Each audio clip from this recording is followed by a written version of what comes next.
ये कहानी एक समय की है। एक जंगल में सभी जानवर मिलजुल कर रहते थे, साथ खेलते थे, साथ खाते थे, सिवाय एक जानवर के, गज्जू के। गज्जू एक शक्तिशाली हाथी था जिसे अपनी ताकत पर बहुत घमंड था। अपने घमंड में वो इतना चूर था कि वो किसी की नहीं सुनता था, जिससे सारे जानवर उससे डरते भी थे और परेशान भी रहते थे। एक बार की बात है, गज्जू अपने ही मस्ती में जा रहा था, तभी उसे प्यास लगी और वो पानी के लिए इधर उधर घूमने लगा। इतनी तेज प्यास लगी है मुझे और कहीं पानी भी नहीं दिख रहा। कुछ देर खोजने के बाद गज्जू को एक छोटा सा पोखर दिखा जिसमें थोड़ा पानी था। गज्जू पानी देखकर खुश हो गया।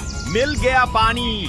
गज्जू पानी पीने के लिए पोखर के पास गए और जैसे ही अपनी सूंड पानी पीने के लिए बढ़ाई, पानी के अंदर से कुछ मेंढक बाहर आ गए। रुक जाओ गज्जू भैया, इस पोखर में ज्यादा पानी नहीं है। अगर तुम इसे भी पी जाओगे तो हम कहाँ रहेंगे? हमें बेघर मत करो। मेंढक की बात सुनकर गज्जू को गुस्सा आ गया। तुम्हारी हिम्मत कैसे हुई मुझे रोकने की? मैं इस जंगल का सबसे शक्तिशाली जानवर हूँ और तुम छोटे मोटे मेंढक, और तुम मुझे यहाँ से जाने को कह रहे हो। मैं तो यही पानी पीऊंगा। तुम्हें जहाँ जाना है जाओ, मुझे उससे कोई मतलब नहीं। पर गज्जू भैया, हमारा क्या होगा? कृपया ऐसा मत करो। मेंढक गज्जू से विनती करते रहे, पर उसने अपने घमंड में उनकी एक न सुनी और देखते ही देखते पोखर का सारा पानी पी गया और पोखर सूख गया। मेंढक बेघर हो गए और दुखी भी, और गज्जू अपनी मस्ती में आगे चला गया। ये गज्जू ने अच्छा नहीं किया। हाँ, पर हम कर भी क्या सकते हैं? वो इतना शक्तिशाली है। गज्जू हमेशा ऐसा ही करता था और वही उस दिन भी हुआ जब उसका सामना जंगल के बंदर डमरू से हुआ। डमरू एक केले के पेड़ पर चढ़कर केले खा रहा था, तभी वहां गज्जू आ गया। पेड़ पर केले देखकर उसके मुंह में पानी आ गया। वाह, केले देखकर ही मुंह में पानी आ गया। आज तो पेट भर के खाऊंगा। गज्जू तुरंत केले के पेड़ के पास पहुंच गया, पर वहां डमरू को केले खाते देख वो गुस्सा हो गया। डमरू, ये केले मैं खाऊंगा, इस पर सिर्फ मेरा हक है। चले जाओ यहाँ से। ये क्या बात हुई भाई? मैं पहले से यहाँ केले खा रहा हूँ। जंगल में और भी केले के पेड़ हैं, वहाँ जाके खा लो। मुझे भी भूख लगी है। जंगल के फलों पर सबका अधिकार है। क्या कहा? सबका अधिकार? इस जंगल में जो भी है उस पर सबसे पहले अधिकार मेरा है, क्योंकि मैं इस जंगल का सबसे बलवान जानवर हूँ। अगर हिम्मत है तो मुझसे लड़कर जीत जाओ और भगा दो मुझे यहाँ से, या फिर खुद भाग जाओ। आज तो मैं यहाँ से जा रहा हूँ गज्जू, पर देखना एक ना एक दिन तुम्हें तुम्हारे कर्मों का फल जरूर मिलेगा। जब मिलेगा तब देख लूंगा, अभी तो मुझे ये फल खाना है। बेचारा डमरू वहां से चुपचाप भूखे पेट चला गया, पर गज्जू को हमेशा की तरह इससे कोई फर्क नहीं पड़ा। इसी तरह समय बीतता गया। गज्जू का दिन ब दिन जंगल के जानवरों को परेशान करना बढ़ता ही गया। सब लोग उससे परेशान थे, पर किसी की इतनी हिम्मत नहीं थी कि उसका सामना कर सके। फिर एक दिन गज्जू जंगल में सैर कर रहा था, तभी उसे एक आम का पेड़ दिखा जिसमें ढेर सारे आम लगे थे। गज्जू आम देखकर खुश हो गया और आम खाने के लिए पेड़ की डाल को अपनी सूंड से जैसे ही खींचना चाहा, उसे एक आवाज सुनाई दी। गज्जू भैया रुको, ऐसा मत करो, इस पेड़ में मेरा घर है। ये आवाज कालू कौवे की थी, जो उस पेड़ के घोंसले में अपने बच्चों के साथ रहता था। उसने गज्जू को पेड़ हिलाने से मना किया, पर गज्जू कहाँ मानने वालों में से था। मैं क्यों रुकूं भला? ये आम खाने से मुझे कोई नहीं रोक सकता। गज्जू ने बिना कुछ सोचे समझे पेड़ की डाल को इतनी जोर से खींचा कि पूरा पेड़ हिल गया, जिससे घोंसले में बैठे कालू कौवे के बच्चे पेड़ से नीचे गिरकर घायल हो गए। अपने बच्चों को घायल देखकर कालू कौवे को गज्जू पर बहुत गुस्सा आया। मैं तुम्हारी शिकायत शेर सिंह से करूंगा। क्या कहा? शेर सिंह? अच्छा मजाक था। अरे शेर सिंह भी मुझसे डरता है, वो तुम्हारी क्या मदद करेगा? कालू का मजाक उड़ाकर घमंडी गज्जू वहां से चला गया। भाइयों, इस गज्जू का कुछ करना होगा। उसकी दबंगई दिन ब दिन बढ़ती जा रही है। आखिर कब तक हम ये अत्याचार सहते रहेंगे? हाँ, पर हम कर भी क्या सकते हैं? हाँ, वो इतना शक्तिशाली है कि हमारा उसके सामने क्या मुकाबला। वो इतना बड़ा और खतरनाक है कि उसके पास जाने में भी डर लगता है। दोस्तों, तुम शायद भूल रहे हो कि एकता में कितना दम होता है।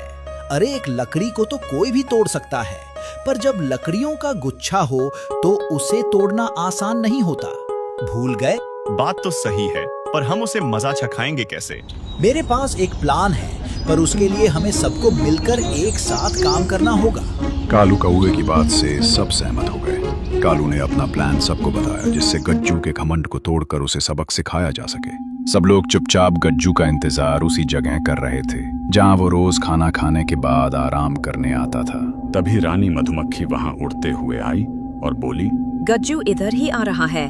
ठीक है रानी मधुमक्खी, जैसे ही गज्जू आराम करने के लिए लेटे तुम लोग अपना काम शुरू कर देना। ठीक है दोस्तों, चलो तैयार हो जाओ। प्लान के मुताबिक रानी मधुमक्खी ने अपने कुछ दोस्त मधुमक्खियों को वहां बुला लिया और पेड़ पर बैठकर गज्जू का इंतजार करने लगी। रोज की तरह गज्जू उसी पेड़ के नीचे आराम करने आया, वहीं लेट गया। उसके लेटते ही मधुमक्खियां उसके कान के पास जाकर गुनगुनाने लगी और मधुर संगीत निकालने लगी। ऐसी मधुर संगीत सुनकर गज्जू खो गया और अपनी आंखें बंद करके संगीत का मजा लेने लगा। डमरू भैया अब तुम्हारी बारी है। कालू कौवे का इशारा पाते ही डमरू बंदर चुपके से गया और हाथ में मिट्टी लेकर आंखें बंद किए हुए गज्जू की आंख में डाल दी। गज्जू की आंख में मिट्टी जाते ही उसे कुछ दिखाई देना बंद हो गया। ये क्या किया? किसने किया? किसको अपनी जान प्यारी नहीं? छोड़ूंगा नहीं, मुझे कुछ दिखाई नहीं दे रहा। गज्जू परेशान होकर इधर उधर भागने लगा और कभी पेड़ों से तो कभी पत्थरों से टकराने लगा। गज्जू को कुछ समझ में नहीं आ रहा था कि वो क्या करे। मेंढक भैया, समय आ गया है गज्जू को उसका सबक सिखाने का। अब तुम लोग शुरू हो जाओ। मेंढक अपने दोस्तों के साथ पास में बने एक गड्ढे में चला गया और वहां से टर टर की आवाजें निकालने लगे। अगर मैं मेंढक की आवाज का पीछा करूं तो पानी तक जरूर पहुंच जाऊंगा। गज्जू मेंढक की आवाज का पीछा करते हुए गया और सीधे गड्ढे के अंदर घुस गया। कालू कौवे की योजना सफल हुई। सब लोग गड्ढे के बाहर आकर गज्जू से बोले, क्या हुआ गज्जू, गड्ढा नहीं दिखा? खैर तुम तो बहुत बलवान हो, खुद ही निकल जाओगे इस खड्डे से। इसको इसकी सजा मिल गई, चलो यहाँ से। हाँ, मेरा बदला भी पूरा हुआ, चलो चलो। गज्जू को गड्ढे में छोड़कर सब लोग वहां से चले गए। गज्जू रात भर गड्ढे से निकलने का प्रयास करता रहा पर सफल नहीं हुआ। वो मदद के लिए पुकारता रहा पर कोई उसकी मदद करने नहीं आया। उसे अपनी गलती का एहसास हो गया था। ये सब मेरे कर्मों का फल है। सच कहते हैं, जो दूसरों का बुरा करता है उसके साथ भी बुरा ही होता है। लगता है इसी गड्ढे में मेरी जान चली जाएगी। गज्जू रोता रहा, चिल्लाता रहा और सुबह हो गई। सुबह सभी जानवर वहां आए और देखा कि गज्जू बाहर निकलने के लिए अभी भी कोशिश कर रहा है। क्या हुआ गज्जू, तुम अभी भी गड्ढे में हो? मुझे माफ कर दो कालू, अपने घमंड में मुझसे बहुत बड़ी गलती हो गई। मुझे उसकी सजा मिल चुकी है। मुझे तुमसे कोई गिला शिकवा नहीं, मेरे साथ बिल्कुल सही हुआ। गज्जू का पछतावा सुनकर सभी जानवरों को उस पर दया आ गई।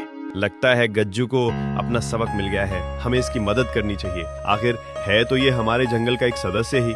सही कहा, पर हम इसे यहाँ से कैसे निकालें? वैसे ही जैसे इसे नीचे गिराया था, एक साथ मिलकर। मेरे पास एक योजना है, तुम लोग यहीं रुको। रानी मधुमक्खी उड़ते हुए वहां से गई और चूहों को बुला लाई। चूहों ने भी गज्जू पर दया दिखाई और देखते ही देखते पास की झील से एक सुरंग बना दी जो सीधे गज्जू के गड्ढे तक आती थी। झील का पानी गज्जू के गड्ढे में भरने लगा और पानी भरते ही गज्जू गड्ढे से बाहर आ गया और सबसे माफी मांगी। तुम लोगों ने दिखा दिया कि एकता में कितना बल होता है। आज से मैं भी सबके साथ मिलजुल कर रहूंगा। पहले की भूल चूक को माफ कर देना। सबने गज्जू को माफ कर दिया और फिर गज्जू हंसी खुशी जंगल में सबसे मिलजुल कर रहने लगा।